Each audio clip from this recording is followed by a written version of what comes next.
thank you everyone for being here. We're going to do quick introductions. We're going to start off with you. Hello, I'm Paul Nulty, founder of Nulty Lighting.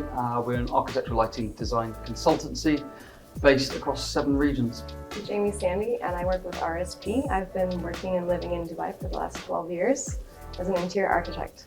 Tarek, Jaziri, Business Development Manager with Lutron Middle East. Waleed Fakousa, the principal of CD+M Lighting Design Group, Los Angeles-based lighting design firm, and around the Dubai office. Perfect. Thank you so much, all of you, for sitting down. Now, we're going to start off with the basics because I always love asking people, experts such as yourself, define what smart lighting means to you. And I know it sounds like the most generic question, but we're going to pivot from there. But let's start off with you, Paul. I was hoping you wouldn't start with me. Okay, to be honest with you, smart lighting for me is this sort of very generic term that covers a lot of stuff. Mostly it somehow interacts with humans, which is really what lighting is all about, human interaction. But for me, smart lighting is very much about getting feedback, being able to harvest certain amounts of data, being able to, for want of a better word, plug into what we as humans are doing. So we've worked on projects where we've had control systems sort of plugged into alarm clocks, for example. So, and that's really about people understanding how lighting can benefit them, I guess. So it just covers, I'm waffling a bit because it covers such a sort of generic term. Broad spectrum. Yeah. But are there maybe certain elements that make smart lighting what it is? Because I know, like you said, sometimes when we use terms so frequently, it sort of becomes a little bit like chaotic for the reader or the audience member to sort of understand what exactly the thing is. So are there elements that you would say? Yeah, well, I mean, look, it covers everything from the Internet of Things. Mm-hmm. So, connected lighting that, as I said before, allows us to harvest data through how many hours it's been used or who's using a space, how it's being used. So everything from harvesting data right the way through to using light fixtures to benefit health, well-being. And I guess that's what I'm sort of saying. It's such a broad spectrum, smart lighting. I hate the term as a sort of result because it just becomes this sort of one phrase catches all, if that makes any sense. So, yeah. Okay. Is it the same across the board, or is there any additional elements that you think probably the term smart lighting needs to have? I know you're going to cringe every time now I say that. I don't know. I think smart in general is related to what are you proposing by being smart? Eventually, it's a human-centric approach. After all, you need to be smart with something. So, number one for being smart is collect information, like Paul mentioned. So you're collecting information of my preference, for example, what I like or I don't like, how the weather condition changes, etc. So I think it's taking it from being a trendy word that just sells a product or a design to some extent, to how to put it in application and how actually I can cleverly do something more efficiently, proactively, or actually helps my health or my performance in some sort. So I think it's really putting in the context for the right project. I think that is smart enough to begin with, and how to utilize it and how to expand on it. I think that would be how you really implement it properly. I like that term, how to better improve performance. That's a great way of looking at it, I guess, because that is equally generic. But I suppose as a strap line, then it's a very good way. So when you hear about increasing performance, when you talk about being intelligent, smart, human-centric, etc., is it then a blanket statement to say that smart lighting is better than traditional lighting? I would say no. I think that we're now studying and looking at ways to mimic natural lighting. I think natural lighting, especially when we talk about circadian rhythm and we look at our biological clocks about how we function and how we're productive during the day, it all depends on our sleep cycle, the melatonin, the cortisol levels, and how we are functioning throughout the night and how rested we are. And that all has to do with natural lighting and how we adapt and how we react to the daylight. So now they're looking at nanotechnology and implementing this into artificial lighting. This is one way through quantum dots. There's a woman, I don't know if you guys know, you've heard of Sarah Morgan? Yes. She has a really beautiful TED Talk about this, and she talks about how they're starting to do research with quantum dots and mimicking this natural light so that we have that natural lighting in our spaces so that we're more productive people like first responders and people that are in the healthcare system that are working all kinds of weird shifts and hours. And especially for our field as designers, we were working very late hours. So I think that it's really important that we get that natural amount of sunlight that we should have to have a well-balanced life. In terms of, when you talk about circadian rhythm, natural light, in a densely populated city with buildings basically everywhere, how do you design smart lighting to be effective, to help, regulate circadian rhythm, productivity, and overall well-being? Right, well that's where, as a designer, I think it helps to work with lighting designers also, because especially as an interior architect, it's really difficult to always study, especially a building that's already been built. We can't look at it from the ground up. We can't say solar analysis has anything to do with it. We have to work with what's built. And so to implement some way to incorporate natural lighting and mimic that natural lighting can be quite challenging. I think maybe you guys have more advice that you can give. I think you have to be slightly careful with it, because I'm yet to see anything that really genuinely replicates natural light. I would argue there's no technology out there yet that has the full spectral composition. The way that it is used, if you're standing up in the street, you're getting 10,000 lux, 20,000 lux. You're not going to replicate that with artificial light, or, without running into huge sustainability issues. We already know that actually most artificial lighting solutions are psychological solutions, not physiological solutions. You need over 1,000 lux to start affecting the circadian system.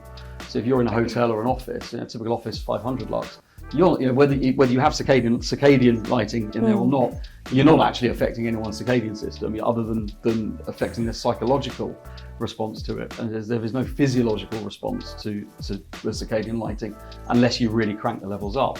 So who wants to double the levels of light in an office? Who wants to quadruple the levels of light in a hotel guest room, for example? So I think you've got to be slightly careful when we talk about terminology around circadian lighting. We often talk about it as being circadian-ish, because it's not always sort of what it's, sometimes it can be the emperor's new clothes. It's not always what it's made out to be. So I think we have to be slightly careful. The technology is coming, definitely. But I think that technology needs to be paired perhaps with a better understanding. We're still trying to figure out whether melanopic lux really affect us or not, So I think that they have to be sort of paired, but maybe with better research, and there's a lot of work still to be done, I think. And even just not with just humans, but also we're looking at now plant life, like obviously biophilic atmosphere that we're working with, hydroponics and growing herbs within a space, or we have natural vegetation, and also how animals react to space too. So now I think they're studying also how plant life, humans and animals can interact in interior space, and how that nanotechnology is being implemented. It's really quite clever. I think to go back to the original question about smart lighting, the question is, well, how do you take that research, that technology, and how do you make it smart?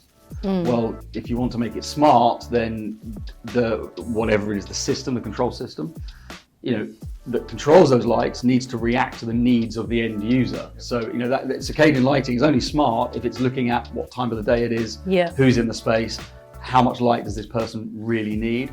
So if you're a guest and you're staying over at a hotel, your control system needs to know where you've come from. What is your body clock currently set to? So it may be on Dubai time and you're in New York, for example. So there's 8-9 hours worth of jet lag effectively there. So at that point, the system becomes smart when it starts to be able to figure out who this person actually is and what do they need. So again, there's a lot of data because you as a person need to interact with that system. So circadian lighting itself isn't smart, it's the way it's used and applied. And that's, I think, the kind of the crux of it. Yeah, that's true. I mean, smart is, think of it as being the brains or the technology, like you mentioned, behind a light fixture. But I believe smart is the actual design, the concept that comes together and bring these all elements together and how you utilize them. I think you touched base on a very important point, which is sometimes you address biophilic lighting, or it's going to be for animals. I think a good example, we worked on the Dubai Mall aquarium, for example, and here's where you have to study how the fish reacts to artificial light, and then how you really need to not only mimic the daylight as such, but the components that comes within the spectrum of it, because each fish it swims on a certain height, you know? Yeah. So you have to boost sometimes things that doesn't even exist in that particular state of mind. And going also full circle to when you talk about theatrical or entertainment venue, you sometimes you apply it in hotels as well.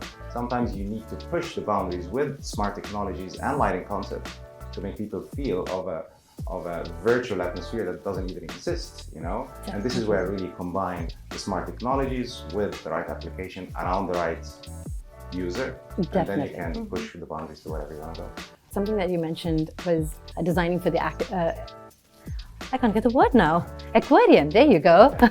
So when you're designing for it, it's a different medium, light going through water, again, sort of mimicking very natural conditions, which we've discussed a little bit, is a little bit hard to do. How did that process go about? And was there a lot of trial and error, sort of feedback, and what was the timeline like? Well, when you're sitting on a boat, a rocking boat, and sharks swimming under, you have to figure it out one way or another. Okay. So that aptly describes the industry. I wasn't joking. That wasn't a joke, by the way. You should worry about that. That's not. But yeah, that's you have to understand from the ground up how it works, and we had no idea how it works before. I don't typically deal with sharks. I try to stay away from them. But once you start having to deal with them, then you have to literally dive in and the information, and you see how they do behave, and it was a good learning curve to understand when the fish swims at a certain level how much of light refracts all the way to that particular limit. And aquarium has a slightly different condition than whether it's going to be the Pacific or the Indian Ocean or so.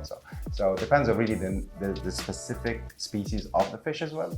So it expands to that much, and how much UV is required for them to actively roam around, and how you can push the limit slightly. Even with lighting, you can actually control the pace of fish. So that's a whole different thing, because you want them to be moving at certain pace for photographs, but I can share only so little secrets. You know? Ooh, but that also expands to the biophilic, the green planet, for example. This is where you're really combining light plants with butterflies, with insects, with snakes, and this famous sloth over there. So it's and you have very expensive parrots flying from one side to another. So you cannot dazzle them as they fly, because they're pretty expensive. They're VVIP species. So you have to study how they react to things, and the natural cycle of them. They need them to be awake when, because ultimately you cannot have them all active and vibrant at night time, you know. So it's data collection, it's research, and that's not far different from a retail or a shopping mall, where you have to understand the behavior of customers in certain stores. Now, post-pandemic, malls became cities. So people go there to hang out rather than just for shopping. Yeah. So how to really keep them as long as possible, and when they enter in any retail store, how to buy things as fast as possible, but also roam around. So there is a lot of psychological tricks as well that, as a designer, I'm not aware of, but you have to collect that information from sales, from marketing, from end users, and as an aside, isn't that the most amazing thing about the industry we work in as lighting designers? You know, you're working at this sort of crossroads of creativity, technology, psychology, sociology, physiology, engineering. Yeah, you know, I love it. You know, I really do, and it's because as a job, as a role, as a career, you know, you get to dive into all of these, and every project is different and has different requirements. I think that's the most amazing thing about light, frankly. Yeah, and honestly, I'm just gonna say, I really completely understand your passion for forest camps now, because you've basically done the whole ecosystem at this point. So, I mean, but that's really interesting, Paul, that you mentioned about the intersectionality of this particular branch, right? When you talk about lighting design itself. So, Tarek, when you talk about Lutron, you guys have to supply to this ecosystem. How does that look? What's the priority or the list of priority when you talk about creativity, when you talk about design, when you talk about the technology and the engineering? What's the order like? So our main goal is to always achieve what the designers are envisioning, right? And we try to hit that as close as possible, but to Paul's point, technology can only do so much to this day and time. So design and matching that is what we strive for, but it just depends on the application, right? Looking at different applications while we're working. You mentioned about the mold space and the retail space, right? Those from an application standpoint and even from a system standpoint are slightly different. Retail space, you want to look at the space utilization, right? Where people are spending more time in, and then being able to refurbish the space as well, even from a lighting design standpoint. From season to season, retail stores may decide to change the layout of the space, right? You want to move in some stuff and keep some stuff in the back. How does that impact the lighting design of the space? And then the system that is employed in that space. How easy is it to reconfigure? So those are the sort of things that we look into. We look at the now, and then what are we going to do throughout the year, and then next year, and then the year after. So we really want to deploy a system that is there for a very long time, and for it to be as hands off as possible. Like have you don't want people coming in and out all the time to unscrew the light bulb, change the wiring, and just disturb the overall retail experience. Definitely. And now I'm going to talk about a topic that when we talk about design, we always talk about refurbishment of the design as well. Yeah. 5 years, 10 years down the line, there is a refurbishment that goes on. Does lighting design need that kind of a refurbishment, or does it happen already? Yes. Yeah. Yeah. So definitely. I think that was like the biggest Unanimously. The biggest point that he touched on was adaptive ability. So it's like you have to have this space that's constantly changing and adapting, especially in retail, because you're constantly going to be shifting around. Exactly. And even in hospitality, we need that, because hotels are typically changing every 5 to 10 years. So 5 years, if they want to change the space and the layout and the design, the lighting also needs to change. So it's something that we really have to consider early on, is how easily can this be adjusted. I think there has never been a time when there has been so much refurbishment work happening across so many different sectors, and it's being driven by sort of a number of different factors. I think in a post-COVID world where experience is everything. You don't need to go to a mall anymore you can go buy anything on Amazon. So why would you go to a mall? Where you go to be entertained, you go for an experience, you go to eat. Oh, and by the way, when I'm there, I do some shopping. There's convergence at the workplace where hospitality is sort of foraying into the workplace. So offices now feel like hotel lobbies and so forth. Hotels themselves are having to reinvent themselves as more entertainment spaces. You've got spaces in hotels that work much harder now than multi-purpose spaces. So I think there's a lot of these sort of drivers post-COVID that are really pushing refurbishment, because we need to have, or people need to generate greater footfall, greater use of space.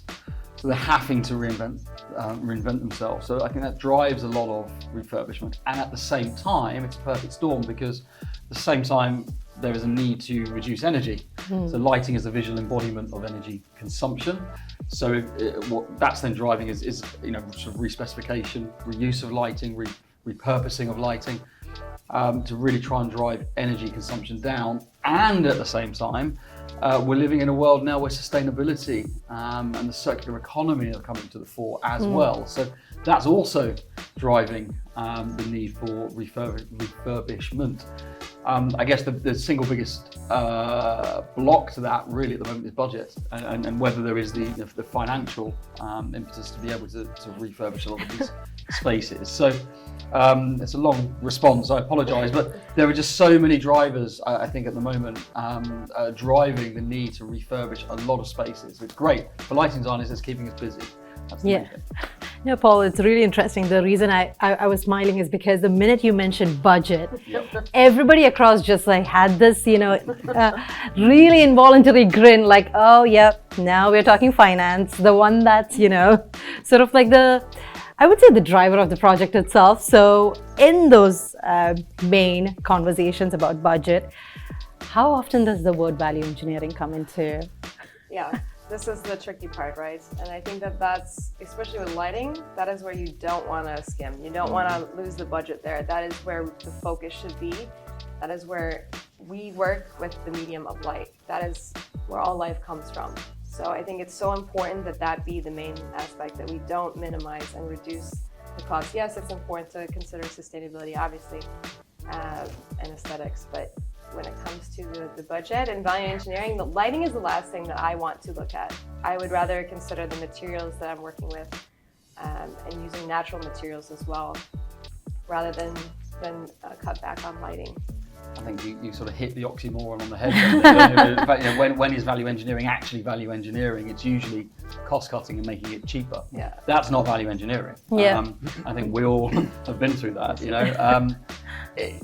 I think we as designers should be looking at whole life cycle cost, whole life cycle carbon footprint, not just how cheap is it at the beginning. Yeah. And value engineering, if we're really looking at the value on a project, we should be looking at how much the project costs through the life of the project over a 25-year span or therefore. So I think that's really important. We don't have those conversations.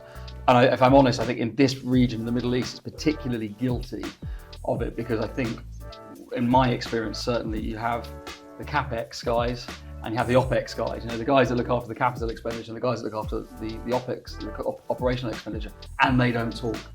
So these guys want to save money and make it as cheap as possible, leaving a real problem later on down the line, 6 months down the line or a year down the line, having to replace light fixtures. Well, that's not a cost-effective way of doing it, and it's certainly not a sustainable way of designing a project. But unless we get the OpEx and the CapEx guys, and teams to talk to each other, it's never going to work. So I think it's a real endemic problem within this region.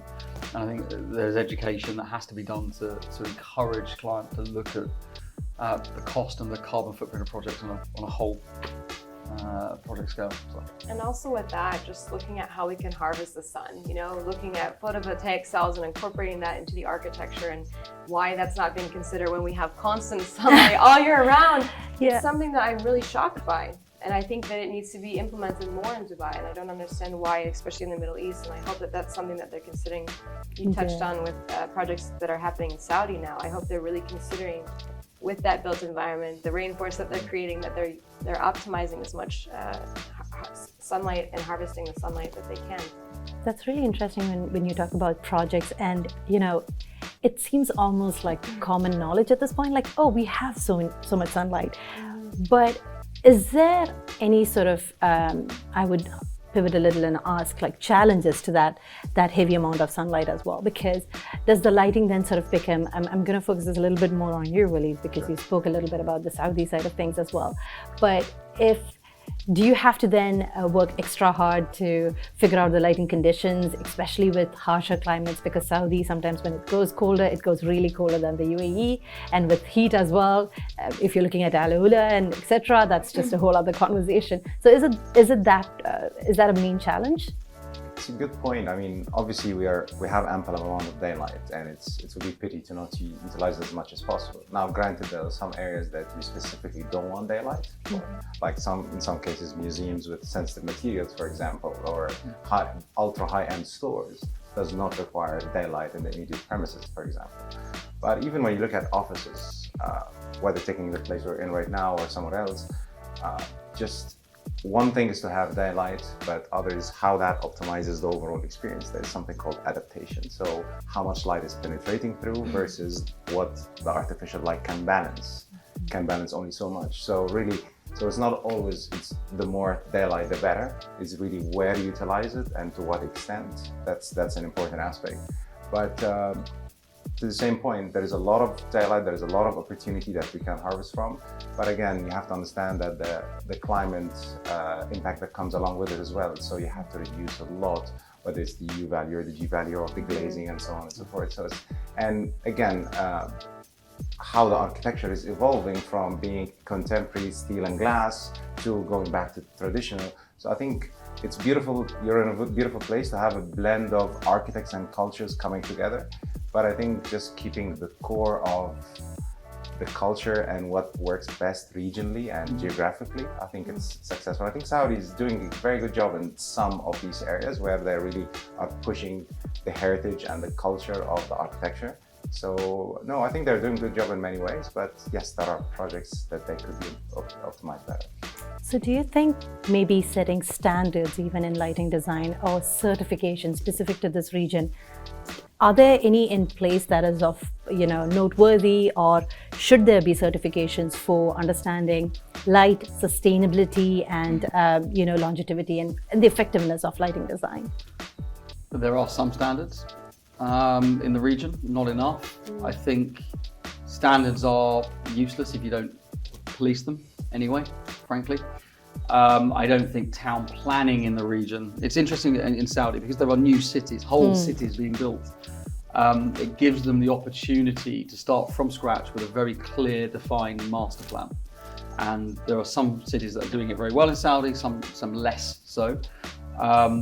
But as a whole, I think that's a great opportunity. When you have a city that has evolved, like Dubai, for example, it's harder to kind of impose that level of master planning upon it, and therefore to police light pollution, like trespass and so forth, energy consumption and so forth. So it's much more difficult.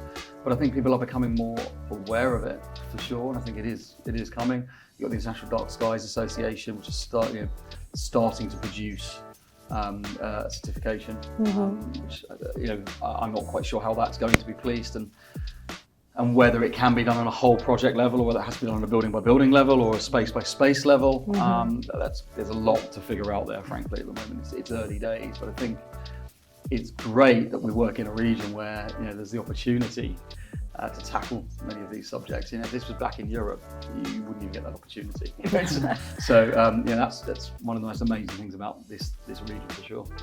So when you talk about city planning, and it's interesting because I know RSP is involved with some massive projects, which I know are all under NDA, so we're not going to drop any names. Yeah.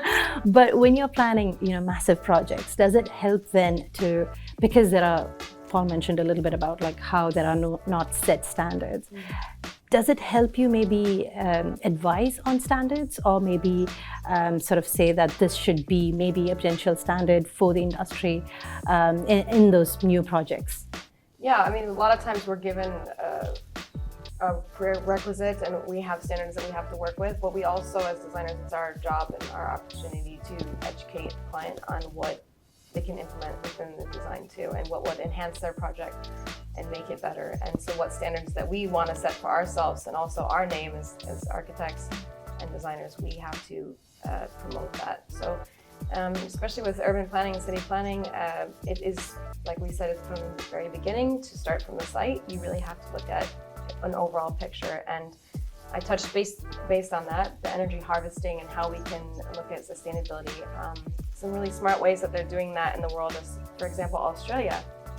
I worked there for a short time, and some of our projects, most of our projects are responsive, passive architecture, and they collect and harvest water, but also they're doing energy harvesting, looking at how to shape the building. So in the summer months, you're in the shade. So the building is rotated and it's going to be cool in the summer months. So you don't have to have that electricity bill to cool the space. And during the winter months, they're optimizing in all the natural sunlight so that their heating bill is not high. So there's ways that we can do that from the very beginning, the urban planning and building a smart building. And I won't say smart technology, but yeah, smart building itself. Yeah, honestly, I think there's something of similar building in Abu Dhabi, if I'm not wrong, which sort of like shades the side that the sun. Yeah, so using the louvers, and it's actually rotating, so it's exactly. It's live architecture, actually, what they're using. Yeah. I think city master planning, urban master planning, is a really great opportunity for smart lighting. Whether it's lighting that reacts to the number of vehicles on the road. So the lights come off, and actually you can then reclassify the roadway lighting from one classification to the next if traffic is heavier, or equally dim it down if nobody's using it. Lighting in a plaza or piazza, it can come off and become more theatrical, as Waleed said earlier on, depending on the movement and the volume of people within that space. So spaces that can react and change according to the needs of the end users. It's great. I love that. That's one of the great things about urban design and urban lighting design. I think the ability to take that technology and integrate it so that the city works much better and much smarter. Definitely. And Tarek, one of the key topics that I know both Paul and Jamie and Waleed touched upon was sustainability. Yeah. And it's always been my favorite word. And post COP28, it's everyone's favorite word. Yep. So let's talk sustainability. Sure. What are the materials that lighting suppliers are working with? And more importantly, has it changed over the last, let's say, 2 years, because everything moves at fast pace? Right. So sustainability in terms of lighting design is a big topic. We've touched base on it more than 10 years ago, and the word wireless is really the key word I wanna start with, right? Utilizing wireless technology helps reduce the overall copper usage, conduits usage, and the overall wiring infrastructural cost of the building. Right? I'm going to touch base on a few things, right? Which are cost, preservation of heritage, which we have a few of those in Saudi as well, right? And maintaining sustainability standards. All three of those, the key answer, in my opinion, this is from my standpoint, is the utilization of wireless technology. So, from a strategy standpoint, I feel like technology providers are slowly heading towards that direction, right?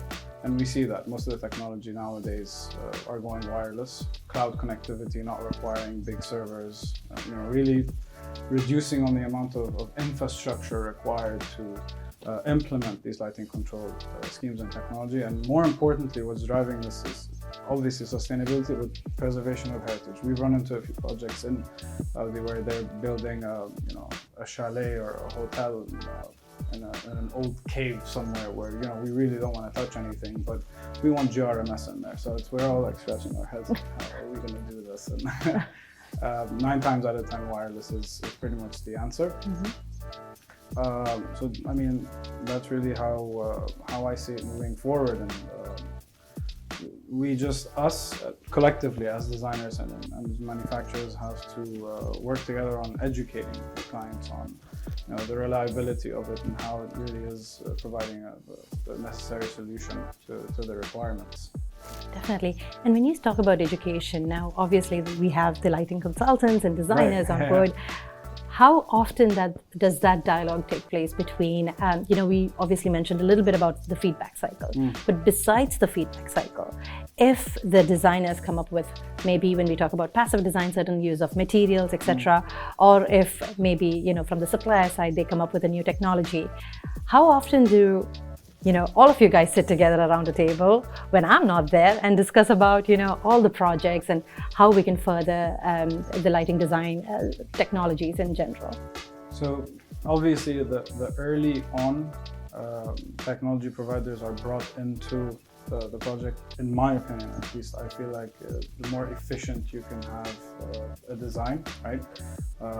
What I've seen happen in the past is that once the design is at a certain point, then the technology providers are brought on board. Like, can you do this and that, and then we kind of have to go into a slight redesign phase just to make sure we're accommodating all the needs. So also, Paul mentioned early on, the designers are working in silos, right? You have lighting community, architecture, and then the technology providers. I feel like that's slowly changing, and we're having more cross-communication at an early on point. And that helps in 2 things: achieving the overall design intent, right, at the budget that is allocated to the project. And I know this is a sore topic to everyone, but evidently, right, the design that is being put in place is going to cost the client X amount. So early on, we advise the client on what these cost impacts are, the less redesign and rework that we have to do, right? So by doing this, you go from cost cutting, right, which we ultimately get to. And the reason why we get there is because there's no time to redesign. So there's no time for value engineering. It's more so dropping things so that you don't have to pay for it anymore. But the early on we identify these sorts of things, right? Better of a project being delivered, I guess, you would have. And now I'm going to touch something on, Paul, you mentioned earlier about the psychology of the lighting design itself. When you talk about the psychology of lighting design, it is something obviously that you feel and not really experience. When we talk about something feel but not experience, the first word that comes to your mind is metaverse. So does a platform like metaverse really help further in understanding lighting design technologies and the effects it has on people? Anyone can jump in. Yeah, I can start the conversation. I think lighting provides emotions in so many ways. You feel that the place is comfortable. I feel that it's active. So it has a lot of emotions that comes along with it. And I think as much as the metaverse can offer you in terms of just simply creating an environment that you would never have. So that's all good to some extent. But when you talk about emotions being direct connection to the welfare, the well-being, the connection between one person and another, how I feel within the space, I think it cannot deliver the whole spectrum. That's my thought on it. You still need that, similar to the conversation we're having right now, which you could have something that you can call equally efficient over a Zoom call, but it's that what makes it very different. So I think it offers great potential so many ways, but there will be a limit to it. And I think as from a human nature standpoint, there will be always a link, similar to your link to the candlelight. Despite all the technology in the world, it's still that flickering candle. the actual flame is what does the job. So, but I'm not taking away from what the metaverse can offer. There is tremendous amount of things, including changing how the space looks like from an interior design standpoint, the lighting, etc., etc. But you still will have to get back to how I genuinely feel within a space. I think there will be opportunities for lighting designers to work in the metaverse space. It's going to be interesting. It's sort of occupied by cinematographers, really, at the moment. Yeah, that's what I was going to say. A lot of these lightings, these designs are almost unrealistic with AI. It's beautiful, looks great, but is it realistic? Can it be achievable? Is this something from another planet or not another dimension? Like there's a lot of aesthetic to it that I don't know if it's actually really achievable. So it's something that we can explore. But Definitely. One of the things I wanted to pick up just on sustainability, which I think is actually quite important, just to sort of take a couple of steps back. I think two are really the biggest drivers in the lighting industry right now around the topic of sustainability, the technical memorandum 65 and 66, which are really dry papers.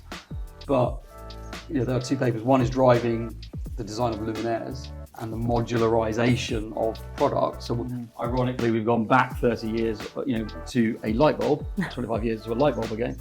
And the luminaire is no longer this commodity product that you throw away when it fails. You can actually take it apart and repair it, which is great. That's the most sustainable way of doing anything, right? Repair it rather than throw it away. Recycling should be the last point there. And then the other memorandum then is around the embodied carbon footprint within those fixtures. So they are two huge drivers, because one is forcing both are really forcing manufacturers to look at their supply chain, how much carbon footprint is, how much carbon is included within their footprint. The other is forcing manufacturers to better design products so that it can be repurposed and repaired rather than recycled. So I think they are probably the two greatest drivers in lighting at the moment. Not so much in the Middle East at the moment. They are coming in Europe. It's huge. Absolutely huge. You can't work on a project without covering both right now. So it's coming here, and I think that's a great thing, because it is going to make what we do, and it's going to make us have to think much harder about what we're specifying, how we're specifying it, who we're specifying it from, and it's going to make clients think about that as well. Definitely. I think that's really interesting in terms of lighting design that you've mentioned it, because I've heard that conversation a lot more associated with FF&E. You've had that conversation for quite some time now, about the chairs and the refurbishments and taking it back system and prolonging its life and all those things. But with lighting design, it's not as talked about. I would love to continue this conversation for another 3 hours, but I have to wind it up. But before I do, I'm going to really quickly start from you, Waleed, this time around, because I'll start from a different side than before. What is the one key challenge that you face? We've spoken about quite a few ones, but one that really stands out to you. And another thing, what is another sort of exciting aspect of lighting design that you're really looking forward to in 2024? So we're going to go one pro and one con. Right. I'll start with the con, okay? So maybe we end up on the positive side. I think going back to the very first question of what you have or what you had for us is when does lighting design start? When this whole thing starts? And I think no matter how early you are in the project, that doesn't necessarily guarantee how good or successful the project is. I think if you're hiring a lighting designer, you're hiring them with the expertise and the knowledge that they can bring to the project, and that dovetails to the collaboration with all sorts of parties. So you start to collecting data from how the client is perceiving spaces, what's the intention of the project, the kind of user is in the space, to the collaboration with the architect or the interior designer, with the engineers on what the possibilities of things, the sustainability, the standards. I wouldn't call it much standards for a new build city, because you build the standard based on history, and when it's a fresh new city or fresh new region, then you're using this as a guideline to adapt to your new city, because you collect new data and information. So, and again, ultimately with the budget. So if you don't work together with all these parties and have that confidence that this selected consultant will add this amount of values, really there is no moot point on the value you can bring, whether from circular economy suggestions or design to budget or. So I think having the lighting designer as a fundamental element of collaboration between all sorts of parties, I think this will be the way to go. And I don't see it here in many projects, I'm afraid. But I think this kind of sessions hopefully can help elevate that and start to steer the ship in a better direction. Perfect. Now, a pro. A pro. So what I'll be looking forward for 2024? I think Saudi, for me, is quite an interesting thing. I moved from Germany, and Germany has a lot of existing buildings and a lot of refurbs and a lot of restraints, and you to think a lot on the challenges that they can deal with the existing project. But I think, and the reason I moved here was you're building the highest tower, you're doing this, so all sorts of beautiful things going on. I think Saudi is even pushing the boundary to like, you know what, it's not going to be a tower, it's going to be a city where towers is going to be a one component out of thousands. So I think, and knowing that you are part of that history being built right now, I think that's already a big responsibility that I think is quite interesting. And I think with lighting, where you do a lot of things that people don't necessarily feel and touch, but it's changing people's behavior or lifestyle, I think that's already something exciting. It's Tarek. What about you? Pros and cons. So I'll follow suit with Waleed. The con is really the challenge of meeting designer expectation as well as client budget, I would say. It's not really a con, more so of a challenge, right? So that's touching to my point early on. That, early on, everyone's brought in and having these broader discussions. The more productive design, I would say, process we can probably have. The pro is that times are changing, and there are different technology requirements and things that we have to look into as manufacturers. So that's definitely something that I always look forward to, getting feedback, hearing about what new things the clients are looking at, and seeing how we can put together a system that will really be fit for their requirements. Trust the engineer to always be excited about the feedback. Yeah. Ooh, yes. JV. I would say the cons are, I guess, the limitations. Not being able to convince and work with the client in order to have the project be what you want it to be. I think that's definitely a con. The pro, though, is looking toward the future and these technologies that they are researching. Like I mentioned in the beginning, the quantum dots and looking at nanotechnology and how we can mimic natural light. I think that's one of the pros I'm looking forward to seeing. I really want to see how we can implement as much natural light as possible using artificial lighting. I think that's really exciting. Amazing. I'll be brief. The cons, as far as I can see it, 2024, there's a lot going on in the world. It's a very unstable world out there right now, and there is a direct impact on clients' desires to spend fee. And I think there is no such thing as a free lunch. So if you squeeze the fee, then you're squeezing the service, you're squeezing the knowledge, you're squeezing the quality of what is being delivered. And I guess my plea to clients would be allow us as designers, as knowledgeable designers in the arena, the time, the space, and therefore the fee to be able to deliver the quality of design that these amazing, amazing projects deserve. And I think we're going to see those fees getting squeezed a bit more than I think we feel comfortable with in 24, if I'm absolutely honest with you. So that's a real warning, because it will have a direct and detrimental effect on projects if we're not careful. The pros, as far as I can see it, I think we're in an industry that is continuing to mature. Technology is maturing. I said earlier on, we work at this sort of intersection of creativity and technology and all the other ologies that are out there. And I think that knowledge and technology is maturing and converging, and I think that gives us as lighting designers an even greater toolbox of variables and stuff to use on projects, and I think that can only be a positive thing, frankly. So I'm excited to see where it goes, how things mature, how that knowledge, how the demands on light and lighting mature over the next 12 months. I think it's an exciting time ahead. Definitely. And on that positive note, I'm going to end this discussion. Thank you to all of you for being absolute amazing speakers, because you've all been like jumping in, and honestly, at one point I was like, I can just leave and you guys can continue the conversation. But thank you so much, and hopefully we'll do the part 2 of it by the end of the year, and you guys would have solved all the issues and come back with happy faces. Thank you so much.